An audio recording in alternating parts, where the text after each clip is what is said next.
ఇగో నీ బాధ అర్థం చేసుకున్నా. ఒక కుటుంబ పెద్దగా నీకు ఇబ్బందులు ఉన్నాయని చెప్పిండ్రు, గ్రామస్తులు చెప్పిండ్రు, అధికారులు చెప్పిండ్రు.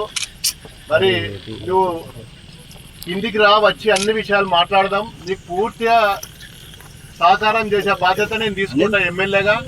ప్రభుత్వ పరంగా కానీ ఇంకా అవసరం అనుకుంటే మరి ముఖ్యమంత్రి దృష్టికి కూడా తీసుకెళ్తాం. అన్ని విషయాలు మాట్లాడదాం. కానీ నువ్వు ఇలాంటి చర్య తీసుకోవద్దు, మంచిది కాదు. మరి చాలా మాకే బాధ అనిపిస్తుంది. నేను కూడా ఈ రోజు నా ఆరోగ్యం బాగాలేకున్నా నీకోసం హాస్పిటల్కి వెళ్ళేసి మరి ఇట్లా ఈ సంగతి తెలియంగానే మరి హుటాహుటిన నేను హైదరాబాద్కి వెళ్ళి వచ్చిన.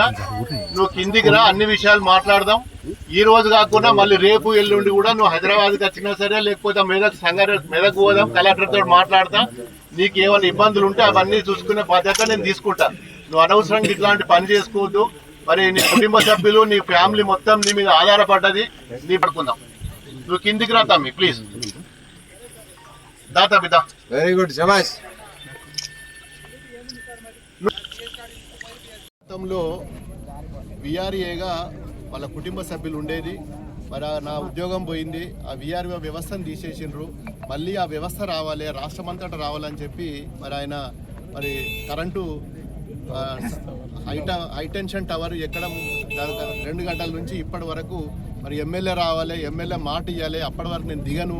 ఈ విఆర్ఓ వ్యవస్థ మళ్ళీ పునరావృతం కావాలి. గతంలో ఏ విధంగా ఉండనో ఇప్పుడు కూడా అదే విధంగా ఉండాలి. ఈ ప్రభుత్వం దగ్గర పోయి మా తరఫున మొత్తం రాష్ట్రం తరఫున రిప్రజెంటేషన్ ఇవ్వాలని చెప్పి ఆ అబ్బాయి ప్రదీపు మరి 4 గంటల నుంచి మరి నేను ఆత్మహత్య చేసుకుంటా, మీరు మాట ఇచ్చేదానిక కాదు అని చెప్పి మరి నేను హైదరాబాద్ నుంచి వచ్చి మరి ఆ అబ్బాయికి నేను మాట ఇవ్వడం జరిగింది. తప్పకుండా ఆయన బాధ అర్థం చేసుకున్నా. ఆయన ఉద్యోగం పోయి ఆయన కుటుంబం రోడ్డు మీద పడుతుంది. ఇలాంటి కుటుంబాలు చాలా రోడ్డు మీద పడ్డాయి. ఈ వ్యవస్థ మళ్ళీ పునరావృతం కావాలి.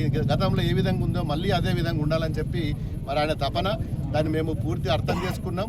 తప్పకుండా మొత్తం రాష్ట్ర స్థాయిలో విఆర్ఏల తరఫున మరి మేమందరం కూడా మా బీఆర్ఎస్ పార్టీ మరి పూర్తిగా ప్రభుత్వంకు రిప్రజెంటేషన్ ఇచ్చి ఆ వ్యవస్థను మళ్ళీ యథావిధిగా నడపాలని చెప్పి. గ్రామాలలో ఇబ్బంది అవుతుంది.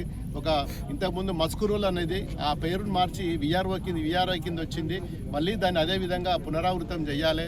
యథావిధిగా గతంలో ఏ విధంగా అయితే ఉండనో ఆ పోస్టు మళ్ళీ అదే విధంగా ఉండాలని చెప్పి మొత్తం రాష్ట్రం అంతటా కూడా మరి సమస్య. దాన్ని పూర్తిగా మా బీఆర్ఎస్ పార్టీ తరఫున మరి మేము కేసీఆర్ దగ్గర తీసుకెళ్ళి అక్కడి నుంచి కూడా రిప్రజెంటేషన్ ఇప్పిస్తాం. తప్పకుండా మరి అసెంబ్లీలో కూడా మరి అవకాశం వచ్చినప్పుడు తప్పకుండా గౌరవ ఇప్పుడు ముఖ్యమంత్రి రేవంత్ రెడ్డి గారి దృష్టికి కూడా తీసుకెళ్తాం.